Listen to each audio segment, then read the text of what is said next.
ধর্মাবতার, এই অষ্টমী রায় বিদ্যালয়ে চুরি বিদ্যা শেখাতে এসেছিলেন, কারণ এই বিদ্যাটাই তিনি সব থেকে ভালো করে রপ্ত করেছিলেন।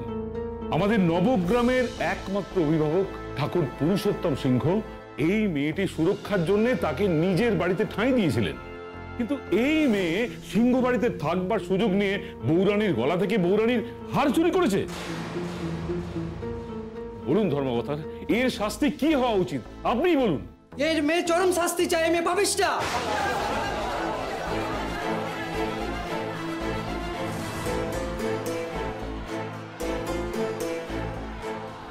দুর্জয়, আমি কিন্তু এই মেয়ের জন্য বেশি সময় নষ্ট করতে পারবো না। তুমি খুব ভালো করে জানো এর একটা কাজে ব্যস্ততার মধ্যে আমি থাকি। মামলাটা তাড়াতাড়ি মেটাও। আর কিছুক্ষণের অপেক্ষা বাবা, আমাদের উকিল প্রমাণ করে দেবে অষ্টমী দোষী। শুধুমাত্র শুভক্ষণের অপেক্ষা। অর্ডার, অর্ডার, আপনারা বসুন। ধর্মাবতার, মানুষের সম্পত্তি চুরি করলে তাও তার ক্ষমা হয়, কিন্তু উনি দেবতার সম্পত্তি চুরি করেছেন, এর কোনো ক্ষমা হয় না ধর্মাবতার। উনি দেবতার আদালতের দোষী। আদালতের কাছে আমি অষ্টমী রায়ের কঠিন থেকে কঠিনতম শাস্তির আবেদন জানাচ্ছি। দাঁড়ান, ওনার পক্ষে উকিল কে আছেন? ধর্মাবতার, এই মেয়ে বৌরানীর হার চুরি করেছে। এই ঘৃণ্য অপরাধের জন্য কোনো উকিল ওর পাশে দাঁড়াতে রাজি হননি। মানুষের ভয় না থাকলেও ধর্মের ভয় তো সবারই আছে, তাই না ধর্মাবতার? এটা আদালত, এখানে আইনের ভাষাতে কথা হয়। আইনত আমি ওনাকে উকিল দিতে বাধ্য। তার দরকার হবে না ধর্মাবতার, আমার কোনো সাহায্যের দরকার নেই। তা বললে তো হবে না, তাহলে আমি বিচার করব কি করে? আমি জানি ধর্মাবতার, এই আদালতে এসে কেউ আমার হয়ে লড়বে না। এই আদালতের সবাই একদিকে আর আমি একা একদিকে।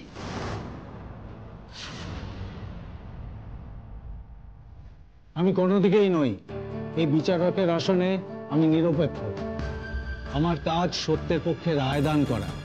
তাই তোমার পক্ষে কোনো উকিল যদি না দাঁড়ায়, আদালতের নিয়ম অনুযায়ী আমার উচিত তোমাকে একজন উকিল দেওয়া। আমাকে মাফ করবেন, আমার কোনো উকিলের দরকার নেই। আমি নিজের সওয়াল নিজেই করতে চাই।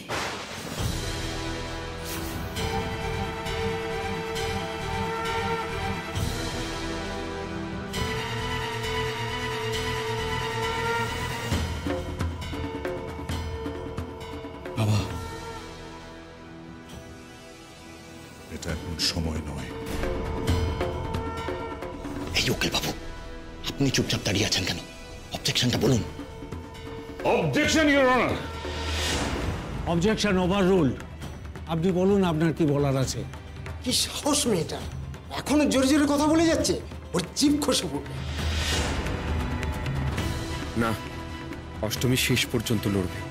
এবার দেখা যাক কি হয়। ধর্মাবতার, আমার বিরুদ্ধে যে অভিযোগ আনা হয়েছে তা সম্পূর্ণ ভিত্তিহীন।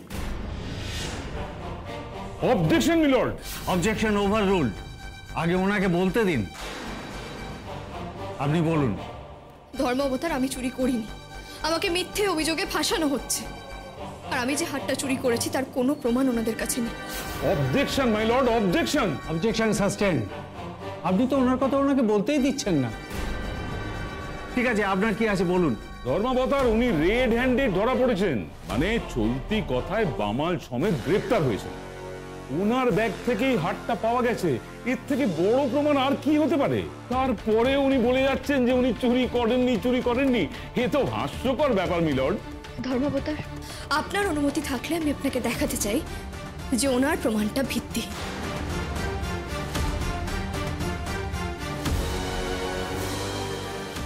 দুর্জয়, বিষয়টা নিয়ে এত জলগোলা হওয়ার তো কথা ছিল না। আমি কি বলবো বলুন তো বাবা? আমি কি করে জানবো যে এই মেয়েকে আমাদের সমস্ত প্ল্যান বিশ্বাস করে দেবে? এবার যা করার আমাদের উকিল বাবুকেই করতে হবে। তবে আপনি একদম চিন্তা করবেন না, এই কেসটা তো আমরা জিতবই। আপনাকে অনুমতি দেওয়া হলো, আপনি প্রমাণ করে দেখান। আপনি বসুন। ধর্মাবতার, আপনার ফোনটা আমার একটু প্রয়োজন। নিজেকে নির্দোষ প্রমাণ করার জন্য আপনার ফোনটা আমার লাগবে। বেশ,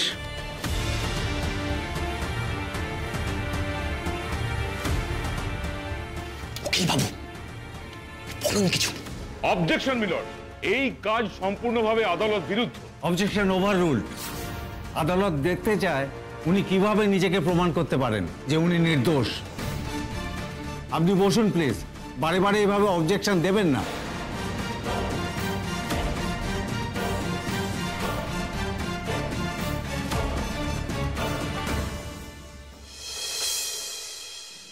আরে আরে আরে অসুবিধা নেই, এসব কি হচ্ছে? কি করছেন এসব?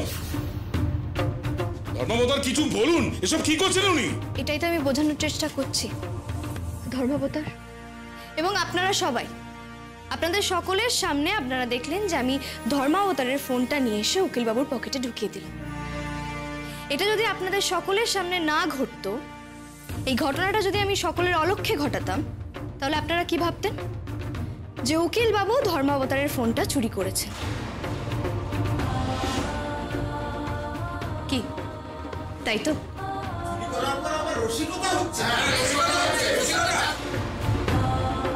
Order, order.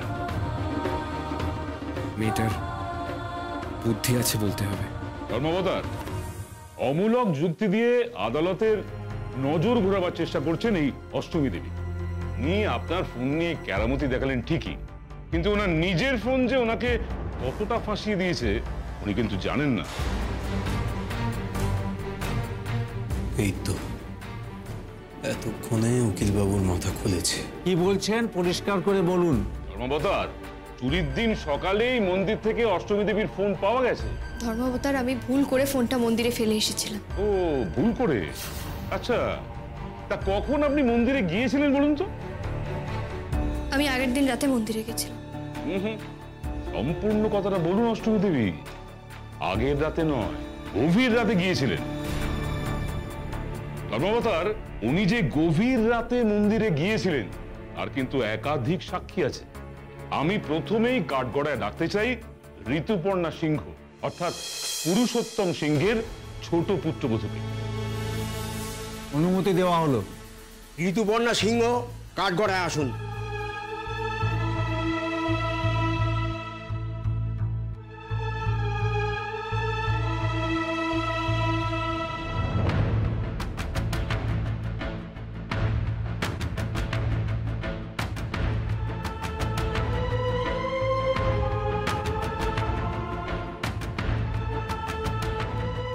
যেদিন সকালবেলা দেখা গেল যে বৌরানীর গলার হার নেই, তার আগের দিন সন্ধ্যায় বৌরানীর আরতি কি হয়েছিল? সেদিন সন্ধ্যাবেলা আমাদের বাড়িতে বৌরানীর কীর্তন হচ্ছিল। বেশ, তখন বৌরানীর গলার হার ছিল তো? হ্যাঁ ছিল তো, ছিল। তার মানে ওই রাতেই হারটা চুরি হয়েছিল। আর সেই রাতে, মানে সেদিন গভীর রাতেই আপনি অষ্টমীকে মন্দির থেকে বেরিয়ে আসতে দেখেছিলেন, কি তাই তো? হ্যাঁ, আমি প্রথম অষ্টমীকে মন্দির থেকে বেরোতে দেখেছিলাম। আর শুধু আমি নই, আমার বাড়িরও অনেকেই অষ্টমীকে মন্দিরে দেখেছিল। তাছাড়া ও তো নিজের মুখেই স্বীকার করেছে যে ও মন্দির থেকেই আসছিল। হ্যাঁ, মন্দির থেকে ফিরছিলাম, কিন্তু তাতে কি এটা প্রমাণ হয় যে বৌরানীর গলার হারটা আমি চুরি করেছিলাম? একটু ধৈর্য ধরুন অষ্টমী দেবী, হবে হবে, কোনো চিন্তা করবেন না। আপনি যে হারটা চুরি করেছিলেন সেটা আর কিছুক্ষণের মধ্যেই প্রমাণিত হবে। আপনি এবারে আসতে পারেন। ধর্মাবতার, আমি এবার এমন একজনকে সাক্ষী দিতে আসতে বলবো যিনি নিজেই সত্যের এক প্রতিরূপ। তিনি হলেন আমাদের নবগ্রামের অভিভাবক পুরুষোত্তম ঠাকুর।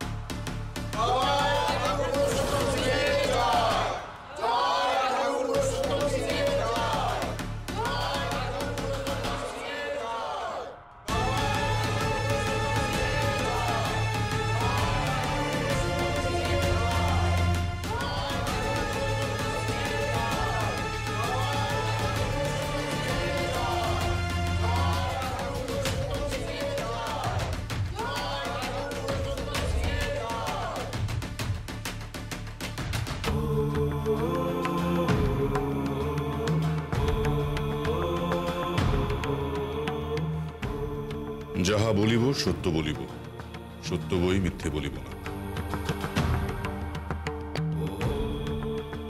ঠাকুর, আপনি এই অষ্টমী রায়কে কিভাবে চেনেন? এই নবগ্রামে এমনিতেই কেউ এলে আমি জানতে পারি। বৌরানীর ভরের দিন ওনার সঙ্গে আমার প্রথম আলাপ হয়। পরে জানতে পেরেছিলাম উনি পুরুষোত্তম সিংহ হাই স্কুলের শিক্ষিকা হয়ে এসেছেন। বেশ, তা উনি আপনাদের বাড়িতে কবে থেকে রয়েছেন? যেদিন রাতে বৌরানীর গলার হার চুরি হয় সেই দিন সন্ধ্যেবেলা থেকে ইনি আমাদের বাড়িতে ছিলেন। তা আপনাদের বাড়িতে থাকার কারণ কি ছিল? এই মেয়েটির প্রাণ সংশয় দেখে আমি নিজেই এই মেয়েটিকে আমার বাড়িতে আশ্রয় দিয়েছি। পয়েন্ট তুমি নোটের ধর্মাবতার। যেদিন অষ্টমী রায় সিংহবাড়িতে এসেছিলেন সেই দিনই রাতে তাকে মন্দিরে যেতে দেখা গিয়েছিল, আর তারপরের দিনই সকালেই বৌরানীর গলা থেকে হার উধাও। মন্দির থেকে ওনার ফোন পর্যন্ত পাওয়া যায়। এতগুলো ঘটনা তো একসঙ্গে কাকতালীয় হতে পারে না বা ম্যাজিকও হতে পারে না। এরপরে আর কিছু প্রমাণের বাকি থাকে কি? হ্যাঁ থাকে। মন্দিরে তো আমার ফোনটা প্রথমে স্যারই দেখেছিলেন, তাই এমনটাও তো হতে পারে স্যার নিজে বৌরানীর গলা থেকে হারটা খুলে ওটা আমার ব্যাগে রেখে দেওয়ার ব্যবস্থা করেছিলেন।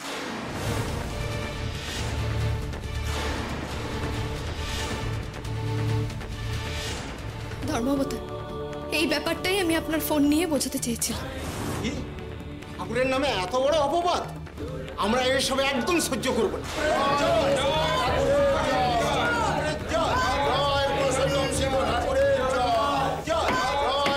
অর্ডার অর্ডার, আপনারা বসুন সবাই। এত বড় কথা বলছো তুমি?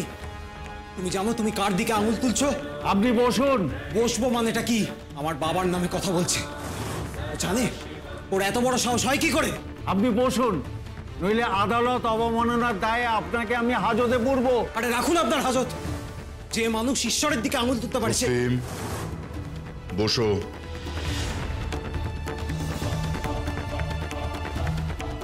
না না, উনি তো একদম ঠিকই কথা বলছেন। একটা চোরের এত সাহস হয় কি করে? আমাদের ঠাকুরকে অপমান করছেন। আপনারা বসুন, এটা আদালত, এইভাবে জয়ধ্বনি দেবেন না। এটা মন্দির নয়, আদালতের শান্তি বজায় রাখুন। ধর্মাবতার, এই মেয়েটিকে বিশ্বাস করে আমি আমার বাড়িতে থাকতে দিয়েছিলাম। তার প্রতিদানে কি এটাই আমার প্রাপ্য ছিল? যে বৌরানীর আশীর্বাদী হাত আমার মাথার উপর আছে, যে বৌরানীর ভর হয় আমার উপর, তার গলার হার আমি চুরি করব?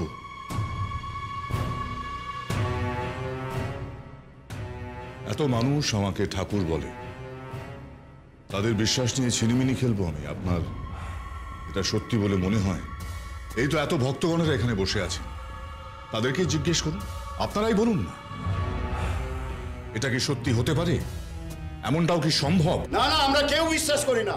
এই মেয়ের ফাঁসি হওয়া উচিত।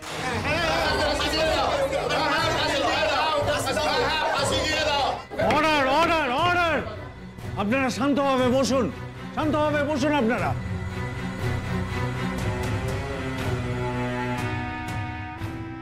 বাবার কিন্তু জবাব নেই। সবাইকে কিভাবে নিজের দিকে টেনে নিল দেখলে? তাহলে দেখলেন তো ধর্মাবতার, পুরুষোত্তম সিংহ যে মেয়েকে নিরাপত্তা দিলেন, আশ্রয় দিলেন, তার দিকে আঙুল তুলছে এই মেয়ে। মানে ধর্মাবতার, আপনি বুঝতে পারছেন তো উনি কতটা সাংঘাতিক? উনি শুধু চোরই নন, উনি একজন বিশ্বাসঘাতক। ঠাকুরের বিশ্বাস ভেঙেছেন উনি। উনি প্রথম থেকেই প্ল্যান করে সিংহবাড়িতে ঢুকেছিলেন। ওনার আসল উদ্দেশ্য ছিল এই হার চুরি করা। এই জঘন্য অপরাধের জন্য অষ্টমী রায়কে দৃষ্টান্তমূলক শাস্তি দেওয়া হোক। আমি আদালতের কাছে এটাই অনুরোধ করছি। আপনাকে অনেক ধন্যবাদ আমাদের এই কেসে আলোকপাত করার জন্য। আপনি এবার নিজের আসন গ্রহণ করতে পারেন ঠাকুর।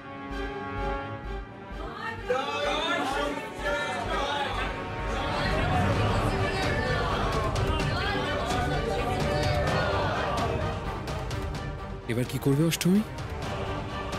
ধর্মাবতার, আমি পুরুষোত্তম সিংহকে কিছু প্রশ্ন করতে চাই। আদালতের কাছে অনুমতি চাইছি।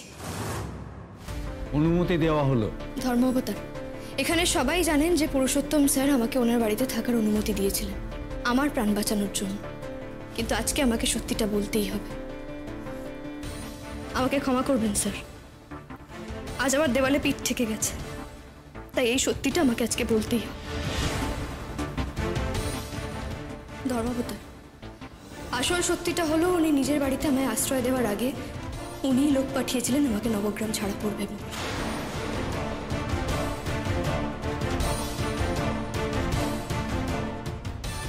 উকিল বাবু, আরে আপনি কিছু বলুন, আপনাকে কিন্তু আমি কম টাকা দিয়ে এখানে আনিনি।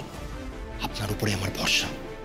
আর আপনি যদি কিছু না করতে পারেন তাহলে কিন্তু আপনার কপালেও দুঃখ আছে। ধর্মবতার আবারও একটা মিথ্যে অভিযোগ। উনি মন গড়া কথা বলে আদালতে সময় নষ্ট করছেন, উনি ঠাকুরকে ক্রমাগত অপমান করছেন। আপনি নিজেকে কি মনে করেন বলুন তো অষ্টমী দেবী? আপনার মতো একটা তুচ্ছ মানুষকে, একটা 2 পয়সার শিক্ষিকাকে ঠাকুর বের করে দিতে চাইবেন কেন? ধর্মাবতার, ওনাকে নিজের মুখের ভাষা সংযত করতে বলুন। উনি কিন্তু এভাবে আমার সাথে কথা বলতে পারেন না। আপনি নিজের ভাষা ঠিক করুন উকিল বাবু। আমি ক্ষমা চাইছি ধর্মাবতার। আচ্ছা অষ্টমী দেবী, এবার আপনি বলুন তো যে উনি কেন আপনাকে বের করে দিতে চাইবেন? কারণ ওনাকে প্রশ্ন করলে উনি সেটা পছন্দ করেন। ওনার চোখে চোখ রেখে কেউ কথা বললে সেটা উনি নিতে পারেন। আর ঠিক সেই জন্যই আপনাদের ঠাকুর আমাকে গ্রাম থেকে বের করে দিতে চাইছে। উনি আমাকে সহ্য করতে পারেন।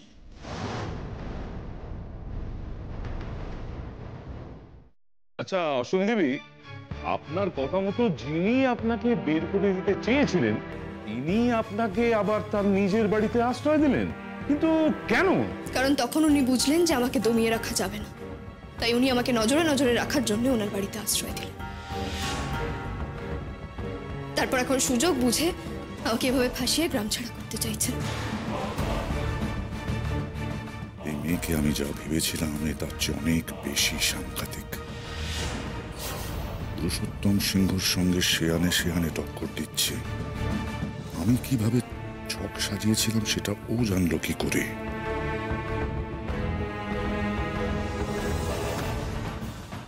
স্যার, আপনি তো আমায় গ্রাম ছাড়া করতে চেয়েছিলেন, কিন্তু আপনি সেটা পারেননি।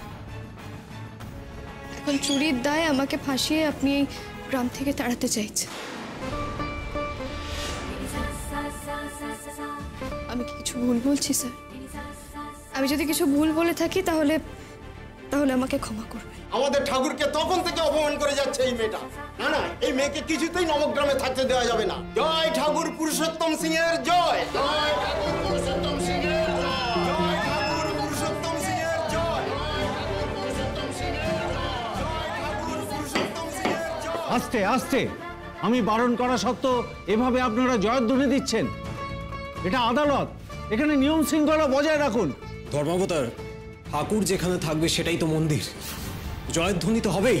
এটা আদালত, এখানে ন্যায়ের বিচার হয়। রক্তিম কোথায় কি বলতে হয় এখনো তুই বুঝলি না? ধর্মবতার, অষ্টমী দেবীর এই অভিযোগ সম্পূর্ণ ভিত্তিহীন, সম্পূর্ণ মিথ্যে অভিযোগ। উনি বলছেন ঠাকুরের মতো মানুষ ওনাকে ফাঁসিয়েছেন। আচ্ছা, এটা কখনো বিশ্বাস করা যায়? আপনি বলুন তো, উনি কখনো এরকম কাজ করতেই পারেন না। আচ্ছা বেশ অষ্টমী দেবী, আপনি যেটা বলছেন আপনার কাছে কি তার সপক্ষে কোনো প্রমাণ আছে? এই মেয়েটা এত কিছু জানলো কি করে? কে বলেছে সব? এখন যদি সত্যিটা সামনে আসে তাহলে তো বাবার সম্মান নিয়ে টানাটানি হবে। সবাই জেনে যাবে বাবার বিরুদ্ধে কি আমি মেয়েটাকে বাঁচিয়েছি। আর তারপর আমার যে কি হবে। না না না, আমি নিজেকে নিয়ে ভয় পাই না, কিন্তু আমার কিছু হলে মা, ইরা। কি হলো? কি প্রমাণ আছে বলুন, চুপ করে থাকবেন না, বলুন।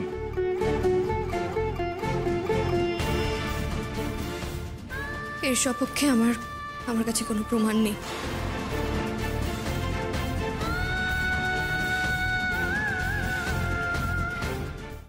দেখলেন তো ধর্মবতার, দেখলেন আদালতে দাঁড়িয়ে সমানে মিথ্যে কথা বলে যাচ্ছিলেন উনি। আসলে ওনার কাছে কোনো প্রমাণ নেই, কিচ্ছু নেই। যা খুশি উনি তাই বলে চলেছিলেন। উনি শুরু থেকে শেষ পর্যন্ত যা বলেছেন তার সবটাই মিথ্যে ধর্মবতার। উনি শুধু শুধু কোর্টের সময় নষ্ট করছেন। ওনাকে এক্ষুনি সাজা শোনানো হোক। ওনার আর কোনো কথা বিশ্বাস করা তো দূর, ওনাকে আর কোনো কথা বলতে দেওয়াই উচিত নয়। বলছি ঠাকুর, এবারে আপনি আসন গ্রহণ করুন। আপনি আত্মপক্ষ সমর্থনে কিছু বলবেন? আপনার কোনো সাক্ষী আছে? ধর্মাবতার, সেদিন রাতে সিংহবাড়ির অনেকেই আমাকে মন্দির থেকে উঠোনে আসতে দেখেছিলেন, কিন্তু ঠিক তার আগে মন্দির থেকে বেরোতেও আমাকে একজন দেখেছেন। কে তিনি? নাম বলুন। কে? আয়ুষ্মান সিংহ। আমি ওনাকে কাঠগড়ায় ডাকতে চাই।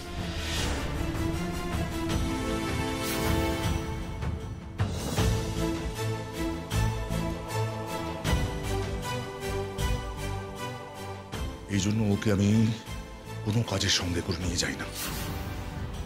নিজেরও ভাগ্য খারাপ, যেখানে যায় খারাপ ভাগ্য নিয়ে যায়। বারবার বারণ করেছিলাম ওকে এখানে আসতে, কিন্তু শুনলো না, চলে এলো। এখানে এসে আবার আমাদের কেসটা না হারিয়ে দেয়। প্রসিড।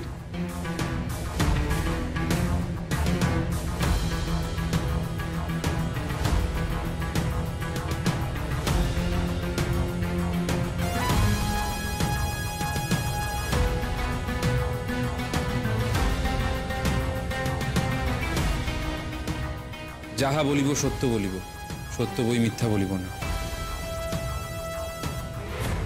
আয়ুষ্মান বাবু, আপনি আমাকে মন্দির থেকে বেরোতে দেখেছিলেন?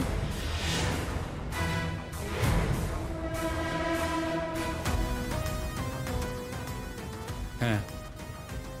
তখন কি আমার হাতে বা গলায় কোনো হার ছিল?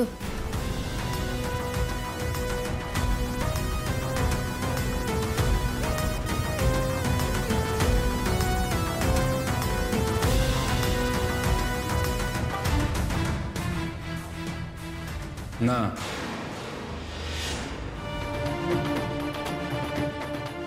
আমি ওনাকে মানে অষ্টমীকে খালি হাতেই মন্দির থেকে বেরোতে দেখেছিলাম।